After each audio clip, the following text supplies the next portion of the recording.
Imagine a time when the land of Israel, once prosperous and abundant, plunged into darkness and despair. The people of Israel had strayed from the ways of God, forgetting the laws and teachings their ancestors had followed. As a consequence, God allowed the Midianites, a powerful and nomadic people, to oppress them. For 7 long years, the Midianites dominated Israel.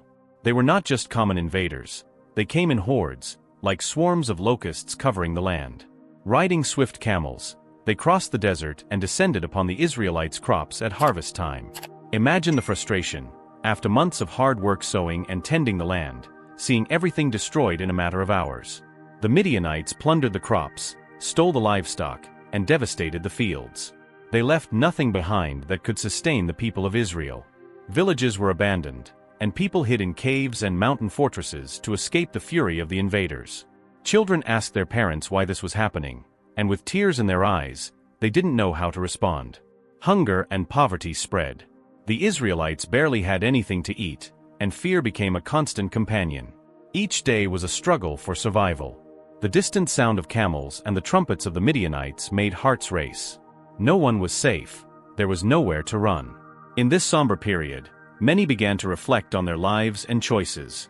They realized they had turned away from God, worshipping foreign gods and forgetting the commandments given to them. With the weight of repentance, the people of Israel began to cry out to God for help. The voices of the afflicted rose to the heavens. Men, women, and children united in prayer, asking for forgiveness and pleading for deliverance. They remembered the stories of how God had saved their ancestors from Egypt and longed to experience that same redemption. God, in His infinite mercy, heard the cry of His people. He knew it was time to act. Although the Israelites were weak and demoralized, God planned to raise up a leader who, with faith and courage, would free Israel from Midianite oppression. The oppression of the Midianites served as a harsh reminder to Israel about the importance of remaining faithful to God. But it also paved the way for an incredible demonstration of divine power and grace that was about to unfold. Hope began to resurge in their hearts, and a new era was about to begin. If you're feeling motivated and inspired by this content, check if you're subscribed to the channel so you don't miss more videos like this. We will bring a series of content with biblical teachings and inspiring stories that motivate us to continue, that don't let us give up. Let's proceed with the story. Imagine a young man named Gideon, living in a land marked by oppression and fear. Israel was under the heavy yoke of the Midianites, and the people suffered the loss of their crops and herds. To survive, many hid in caves and secret places. Gideon was no different. He also feared for the scarce resources that remained for his family. One day, as the sun cast its last golden rays over the hills, Gideon was threshing wheat in a winepress, a place used for pressing grapes. He did this in secret so the Midianites wouldn't discover and steal the little he had. Every movement was careful, every sound muffled, as he worked with dedication and apprehension. Suddenly, without warning, a man appeared and sat under the great oak that belonged to Josh, Gideon's father. The presence of that stranger was both serene and powerful. He looked at Gideon and said, "The Lord is with you, mighty warrior." Gideon looked up, surprised. "Sir," he replied with a mix of respect and doubt, "if the Lord is with us, why has all this happened to us? Where are all His wonders that our fathers told us about, saying, 'Did not the Lord bring us up out of Egypt?' But now the Lord has abandoned us and given us into the hand of Midian." The visitor, with a deep and compassionate gaze, said, "Go in this might of yours and save Israel from the hand of Midian. Am I not sending you?" Confused and feeling small before the greatness of that mission, Gideon argued, "Ah, my Lord, how can I save Israel? My clan is the weakest in Manasseh, and I am the least in my father's house." Then the angel of the Lord affirmed with conviction, "I will be with you, and you shall defeat the Midianites as one man." Realizing that something extraordinary was happening, Gideon asked for a sign to confirm that it was really God speaking to him. "If now I have found favor in your eyes," he said, "then show me a sign that it is you who talk with me. Please do not depart from here until I come to you and bring out my offering and set it before you." "I will wait until you return," replied the angel. Gideon hurried home. With trembling hands and a racing heart, he prepared a young goat and made unleavened bread with an ephah of flour. He put the meat in a basket, the broth in a pot, and returned to meet the angel, who was still under the oak. Upon arrival, the angel said to him, "Take the meat and the unleavened bread and lay them on this rock, and pour out the broth." Gideon did as instructed. Then the angel of the Lord extended the tip of the staff that was in his hand and touched the meat and unleavened bread. Immediately, fire rose from the rock and consumed the offering. At the same moment, the angel of the Lord vanished from Gideon's sight. Overwhelmed by awe and fear, Gideon exclaimed, "Alas, O Lord God! For I have seen the angel of the Lord face to face." But the Lord said to him, "Peace be with you, do not fear, you shall not die."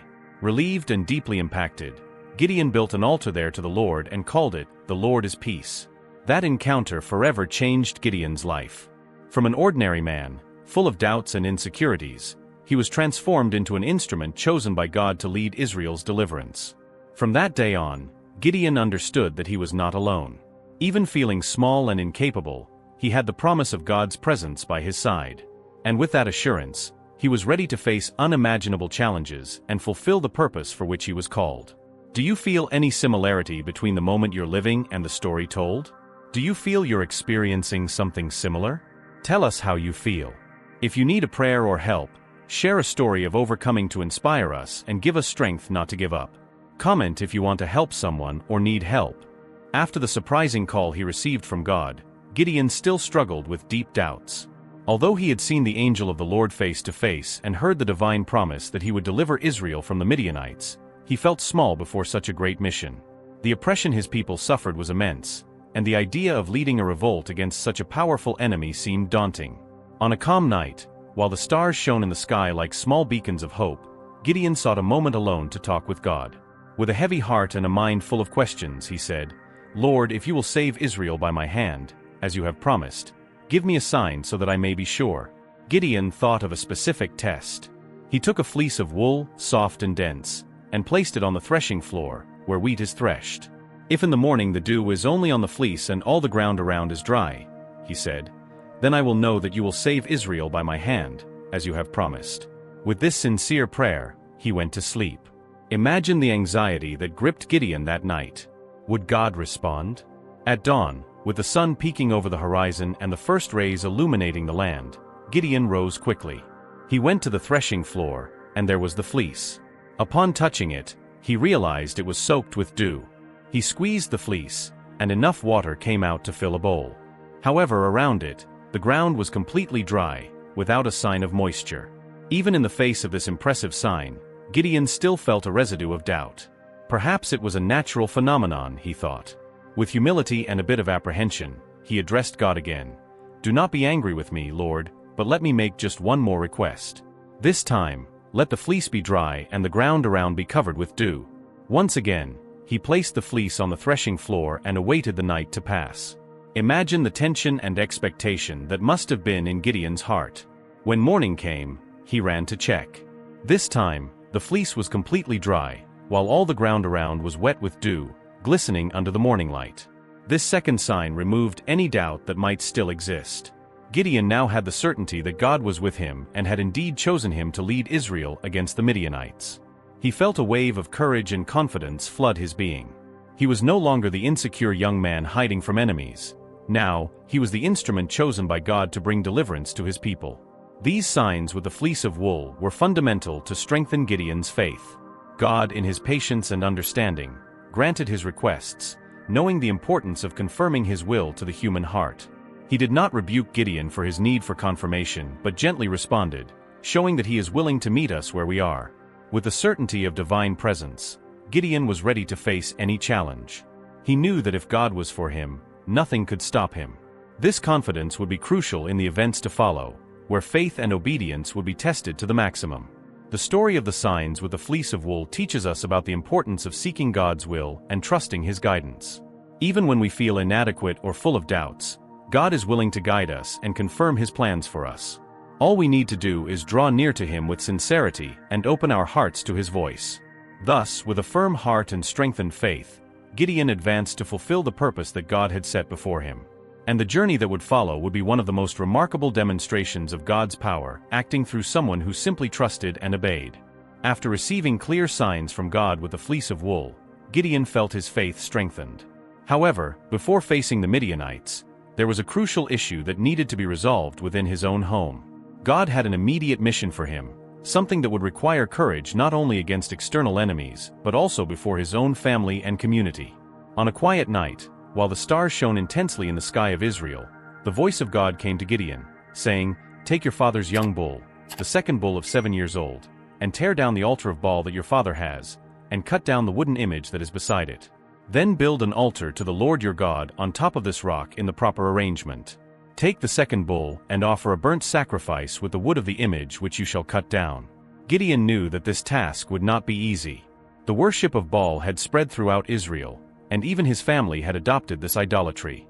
The altar of Baal that God instructed him to destroy belonged to his own father Joash. Destroying this altar would be a bold act that could provoke the anger not only of his family but of the entire community. Even so, determined to obey God, Gideon summoned 10 trusted servants. With a pounding heart, he explained the mission. He knew that carrying out this task during the day would be dangerous, as he could be stopped or even attacked by the townspeople. Therefore, they decided to act under the cover of night, when everyone would be asleep and the darkness would offer them some protection. Silently, they approached the altar of Baal. The moon partially illuminated the scene, casting dancing shadows as the wind whispered through the trees.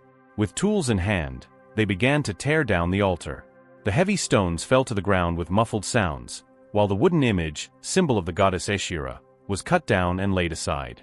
Gideon worked with determination, each blow representing not just the destruction of a physical object but the overthrow of the idolatry that had led his people away from God. His servants, though fearful, followed him, encouraged by his leadership and conviction. After completely dismantling Baal's altar, Gideon followed the divine instructions. On top of that elevation, he erected a new altar, this time dedicated to the Lord. Carefully, he positioned the stones according to the sacred precepts. Then he prepared the sacrifice. His father's second bull, a valuable animal of 7 years, was offered as a burnt offering. The wood used to feed the fire was precisely the wooden image that represented the pagan goddess. The flames rose to the sky, illuminating the night and symbolizing reconciliation with God.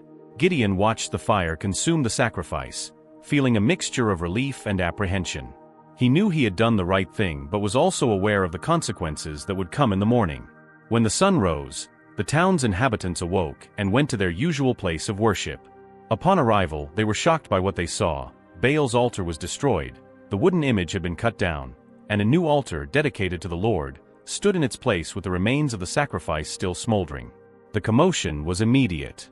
Exalted voices spread throughout the community. "Who did this?" they asked each other, indignant. After some investigation, it did not take long to discover that Gideon, son of Joash, was responsible for the bold act. Furious, the men of the city went to Joash's house and demanded, "Bring out your son, for he must die. He has destroyed Baal's altar and cut down the wooden image beside it." Joash, however, responded with wisdom and courage. "Would you plead for Baal? Would you save him? Whoever pleads for him shall be put to death by morning. If he is a god, let him plead for himself because his altar has been torn down." Joash's words made the people reflect. If Baal was indeed a powerful god, he wouldn't need men to defend him. Thus, the initial fury began to dissipate. Moreover, Gideon's act revealed the weakness of the pagan gods and reminded the people of the strength and sovereignty of the Lord. From that day on, Gideon was called Jerubbaal, which means "let Baal contend against him," because he had challenged the false god and emerged unscathed. His act of courage not only obeyed God's command, but also served as a powerful testimony to the entire community of Israel. This episode marked a turning point in Gideon's life. It was no longer just a matter of facing external enemies. It was necessary first to purify his own home and community. By destroying Baal's altar, Gideon not only demonstrated his obedience to God, but also inspired others to abandon idolatry and turn back to the true God of Israel. The story of Gideon's destruction of Baal's altar teaches about the importance of courage and obedience. Sometimes we are called to face challenges within our own circle, to take difficult stands for the sake of truth and justice. Gideon shows us that with God's help, we can overcome fear and perform actions that bring transformation not only to us but to all around us. With this mission accomplished, Gideon was now prepared to lead Israel against the Midianites. His faith had been tested and strengthened, and the people began to recognize in him a leader chosen by God. The journey was just beginning, and great deeds were yet to come in the life of this man who dared to obey the divine voice above all. After fulfilling God's orders by destroying Baal's altar and strengthening his faith with the signs of the Fleece, Gideon was ready to face the Midianites. The oppression over Israel had been long and painful, and now it was time to fight for deliverance. With renewed courage, Gideon summoned warriors from all the neighboring tribes: Manasseh, Asher, Zebulun, and Naphtali. The call echoed through the mountains and valleys, and valiant men answered the appeal. In a short time, an army of 32,000 men was gathered, ready for battle. Imagine the scene: thousands of men camped, their tents spread across the landscape, the gleam of weapons reflecting the sun. The murmur of conversations, the clinking of swords being sharpened, the smell of food being prepared on improvised stoves. There was a mixture of excitement and tension in the air. Many were eager to face the enemies who had tormented their families for so many years. But God had other plans. He looked at that vast army and said to Gideon, "You have too many men for me to deliver Midian into their hands. Israel might boast against me, saying, 'My own strength has saved me.' Now therefore, proclaim in the hearing of the people, 'Whoever is fearful and afraid, let him return and depart at once from Mount Gilead.'" Gideon, though surprised, obeyed. He stood before the army and declared in a loud voice, "Whoever is fearful or feeling insecure is free to return home." There was a momentary silence, followed by movement among the ranks. One after another, men began to bid farewell. Some embraced their companions, others lowered their heads in shame, but they respected each other's feelings. In all, 22,000 men departed, leaving only 10,000 with Gideon. With the army reduced, Gideon might have felt concern, but he trusted in God's purposes. However, God was not finished yet. He said to Gideon, "There are still too many men. Take them down to the water, and I will test them for you there. If I say, 'This one shall go with you,' he shall go. But if I say, 'This one shall not go with you,' he shall not go." Gideon led the men down to a nearby stream. The clear water flowed between the stones, and the gentle sound of the flow was almost soothing. The men, tired and thirsty, were ready to quench their thirst. God then instructed Gideon, "Observe how each man drinks the water. Separate those who lap the water with their tongues, as a dog laps, from those who kneel down to drink." As Gideon watched, he noticed that most of the men knelt down, putting their mouths directly to the water, unconcerned about their surroundings. However, a small group of men brought their hands to their mouths, bringing the water up to their lips, remaining alert to their surroundings. At the end of this test, only 300 men had drunk the water by bringing it to their mouths with their hands. The remaining 9,700 had knelt directly to drink. God then said to Gideon, "With the 300 men who lapped, I will save you and deliver the Midianites into your hand. Let all the others go, each to his own place." Imagine what was going through Gideon's mind at that moment. From an army of 32,000 men, only 300 remained to face an immense enemy force, compared to swarms of locusts, with camels as numerous as the sand on the seashore. But Gideon did not question. With unwavering faith, he dismissed the other warriors, who packed up their tents and belongings and returned to their homes. The 300 men who remained were not necessarily the strongest or most skilled, but they had special characteristics. They were vigilant, attentive, prepared for any situation. They did not let down their guard even when quenching their thirst. This attitude reflected a heart ready to obey and trust. Gideon gathered his small army. The expressions on the men's faces were of determination. They knew the challenge ahead but also trusted in Gideon's leadership and, above all, in God's promise. Gideon said to them, "God has chosen us for this mission. Not by our strength, but by his power, we will defeat the Midianites." As the sun set, the shadows lengthened, and the enemy camp glowed with thousands of fires in the distance. The contrast between the two armies was stark. But where many saw impossibility, Gideon saw an opportunity for God to show his greatness. God wanted to make it clear to Israel that victory would come from him, not from human strength. By reducing the army to just 300 men, he eliminated any possibility of the people attributing the victory to their own effort. It would be an undeniable miracle, a powerful testimony for all future generations. This selection was not only a test for the men, but also for Gideon. It required total trust in God, even when circumstances seemed insane. And Gideon passed this test, showing that true leadership is in obeying and trusting God above any human logic. With the 300 warriors by his side, Gideon was ready for the next step of the divine plan. The strategy that God would give him would be as surprising as the reduction of the army. And through this small force, God would demonstrate that there are no limits to what he can do when his people fully trust in him. The story of the selection of Gideon's 300 warriors teaches us about faith, obedience, and dependence on God. It shows that when we face challenges that seem impossible, it is our trust in God that enables us to overcome. It is not by our strength or numbers, but by the power of the one who is above all things. And so, with a small group of faithful men, Gideon's great adventure would continue, bringing hope and deliverance to all Israel. The upcoming events would be nothing short of extraordinary, proving that with God, the impossible becomes possible. Leave a like if you're enjoying, so YouTube continues to recommend videos like this, and you will be helping us and motivating us to continue. We thank you for every second, and may God bless you. With only 300 men by his side, Gideon prepared to face an enemy army that seemed countless. The Midianites and Amalekites had camped in the valley, as numerous as locusts, and their camels were as many as the grains of sand on the seashore. The sight of that vast army could easily discourage anyone, but Gideon fully trusted the instructions God had given him. One night, God spoke to Gideon, "Arise, go down against the camp, for I have delivered it into your hand. But if you are afraid to go down to the camp with Purah your servant, and you shall hear what they say. Afterward, your hands shall be strengthened to go down against the camp." Deciding to take Purah with him, Gideon silently approached the enemy camp. Hidden in the shadows, they could hear two soldiers talking. One of them said, "I had a dream last night. I saw a loaf of barley bread tumbling into the Midianite camp. It struck a tent with such force that it overturned and collapsed." The other soldier replied, "This can be nothing other than the sword of Gideon son of Joash, the Israelite. God has delivered Midian and the whole camp into his hands." Upon hearing this, Gideon's heart was filled with gratitude and confidence. He worshipped God right there and returned to the Israelite camp. With renewed determination, he called his 300 men and said, "Get up. The Lord has delivered the Midianite camp into our hands." Gideon then presented an unusual but brilliant strategy. He divided the 300 men into 3 companies of 100. To each man, he gave a trumpet, an empty pitcher, and a torch.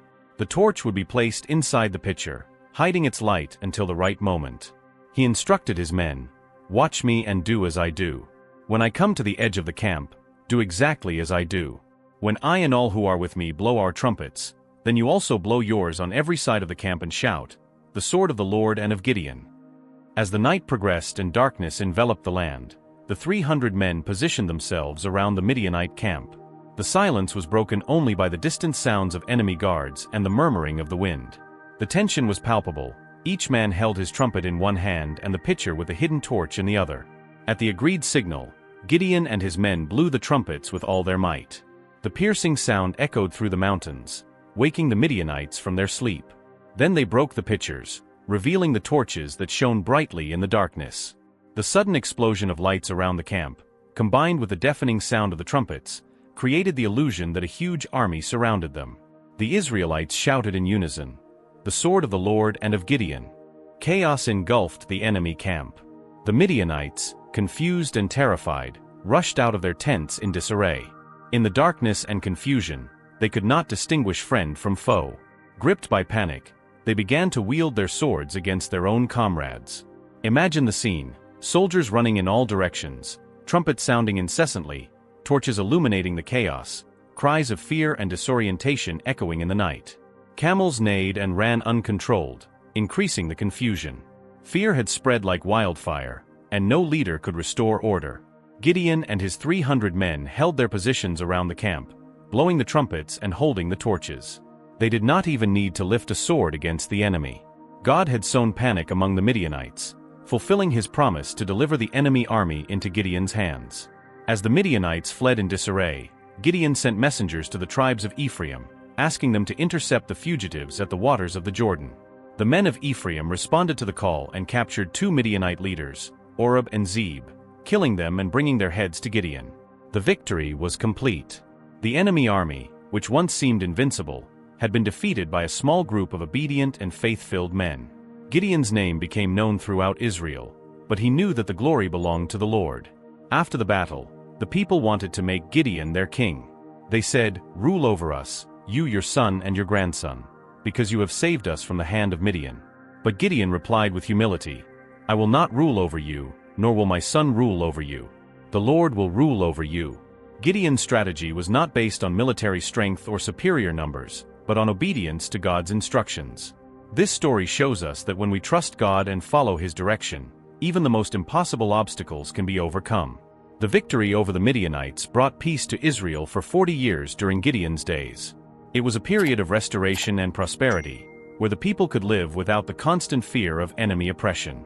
This powerful narrative teaches us about the importance of faith, obedience, and courage. Gideon was not a great warrior by his own abilities, but became a hero by fully trusting in God. And his 300 men remind us that it is not the size of the army that matters, but the greatness of the God we serve. So when we face challenges that seem insurmountable, let us remember Gideon's story. With faith and obedience, and following the strategy that God gives us, we can win any battle. After all, true strength is not in numbers or weapons, but in the presence of the Lord who fights for us. After the incredible victory over the Midianites, news spread quickly throughout Israel. From north to south, from east to west, people spoke with admiration about Gideon and his 300 valiant men. The oppression that had lasted for years had come to an end. The villages that were once silent and fearful now vibrated with joy and celebrations. The market became busy again, children ran freely through the streets, and families gathered to give thanks for the deliverance. Gideon, the man who had been called by God while secretly threshing wheat, was now seen as the great hero of Israel. His courage and leadership not only defeated a powerful enemy, but also restored hope in the hearts of the people. They deeply respected him and saw in him someone worthy of continuous honor and leadership.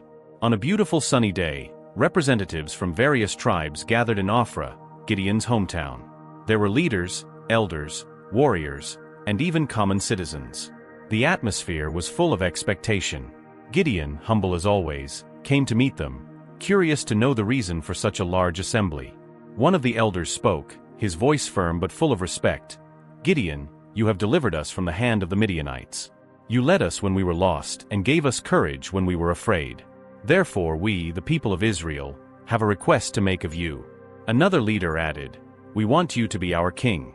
Rule over us, you, your son, and your grandson. Thus, we will have a royal lineage to guide and protect us. With your leadership, we will be a strong and united nation." There was a murmur of approval among the crowd. Faces were full of hope and enthusiasm. The idea of having a king like the neighboring nations seemed to bring security and stability. They believed that Gideon was the perfect choice to inaugurate this new era in Israel. Gideon looked at those expectant faces. He could feel the weight of the words and the sincerity of the request. He took a deep breath, reflecting for a moment. Then, with a clear and serene voice, he replied, "I appreciate the trust and respect you have for me. It is true that together we have achieved a great victory. But it is important to remember who truly granted us this victory."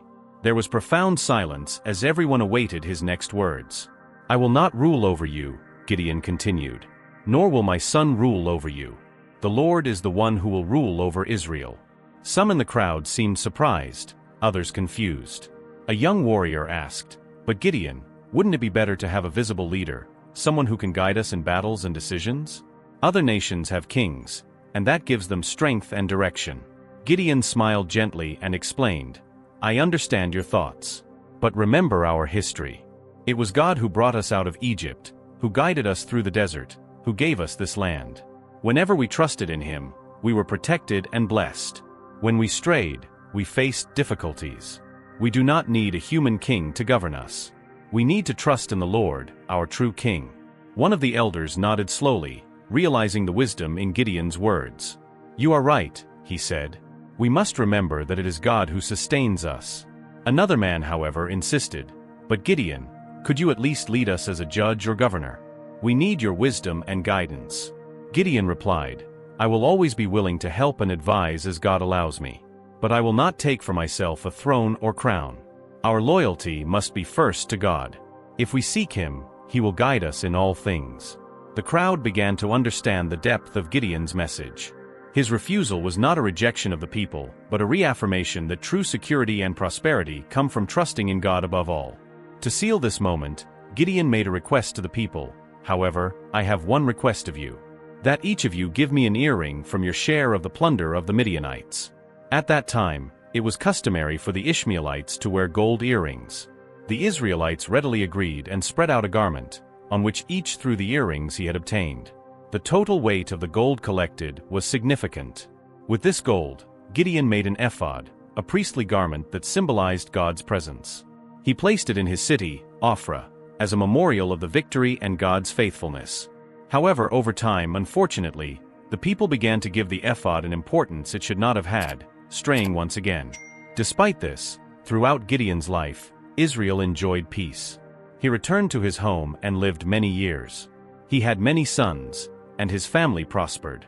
But most importantly, he left a legacy, an example of humility and devotion to God. Gideon's refusal to become king teaches us about humility and recognition of divine sovereignty. At a time when he could have sought power and personal glory, he chose to honor God and remind the people who was the true ruler of Israel. This story invites us to reflect on where we place our trust. In human leaders, in power structures, or in God, who is faithful and just. Gideon shows us that by acknowledging God's leadership in our lives, we find the path to true peace and prosperity. Thus, Gideon's life remains a testimony of faith and obedience. His example crosses generations, inspiring us to seek God's will above our own ambitions. And it reminds us that even in positions of influence, the greatest honor is to serve the Lord with humility and dedication. After the spectacular victory over the Midianites and the refusal to become king, Gideon returned to his home in Ophrah. The people of Israel were at peace, enjoying a period of tranquility they had not known for a long time. Families gathered around tables, fields flourished, and children played in the streets without fear. There was a general feeling of gratitude and admiration for Gideon, the leader who, with only 300 men, had defeated a gigantic enemy army. The people wanted to honor Gideon in some way, to show their gratitude for what he had done. Perceiving this desire, Gideon had an idea. He called the people and said, "I have a request to make. Let each of you give me an earring from the plunder you collected from the Midianites." The Midianites, being Ishmaelites, wore gold earrings, and there was a large quantity among the spoils of war. Promptly, the Israelites spread out a cloak and began to throw on it the gold earrings. The shine of the precious metals glistened under the sun, forming a considerable heap. Besides the earrings, they also brought pendants, necklaces, and other ornaments they had obtained. The total weight of the gold collected reached about 20 kilograms, a significant amount for the time. With this gold, Gideon decided to make an ephod. The ephod was a priestly garment, originally worn by the high priest, which represented God's presence among the people. Perhaps Gideon wanted to create a tangible symbol of gratitude to God for the granted victory. Perhaps he desired a means to consult God on important matters, since the ephod was associated with seeking divine will. The ephod that Gideon made was not just a piece of clothing. It was an elaborate work, adorned with the gold and precious stones the people had offered. He placed it in Ophrah, his hometown, possibly hoping it would become a spiritual center for Israel, a place where people could come to worship God and remember his wonders. Initially, the ephod may have served as a legitimate symbol of worship. People came from various parts of the country to see the ephod, reflect on the deliverance from the Midianites, and thank God. However, over time, something troubling began to happen. The people, instead of using the ephod as a means to draw near to God, began to venerate the object itself. The lines between honor and idolatry began to blur. People attributed special powers to the ephod, believing it could grant blessings or respond to their needs independently of God. Pilgrimages to Ophrah became more frequent, not to seek God but to worship the ephod. The object, which was supposed to be a reminder of the divine presence, transformed into an idol. Gideon, who had been so zealous in destroying Baal's altar and restoring true worship to God, now saw with sadness the people straying again. Perhaps he had not foreseen that his creation would lead to such consequences. It may be that in his heart, he felt a conflict between the desire to honor God and the reality that his act had inadvertently led the people astray. Idolatry is insidious.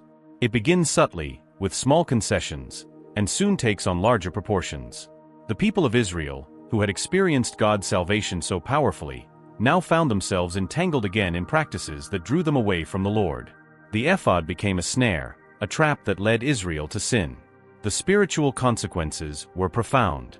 The relationship between God and his people was damaged. The intimacy they enjoyed, the trust in divine protection and provision, all this was compromised by idolatry. And although there was external peace, internally the people were drifting away from the source of all true peace. After Gideon's death, the situation worsened. Without his leadership, the people turned even more to idolatry. They began to worship Baal as their god, completely forgetting the Lord who had rescued them. The memory of God's wonderful works was overshadowed by the pagan rituals and practices they adopted. This part of Gideon's story serves as a powerful warning. It shows how even well-intentioned actions can lead to negative results if not fully aligned with God's will. Gideon wanted to honor God and create a memorial, but did not realize he was creating an object that would become an idol. It also teaches us about the responsibility of leaders. Gideon, as a figure of authority, influenced the people both for good and inadvertently for ill.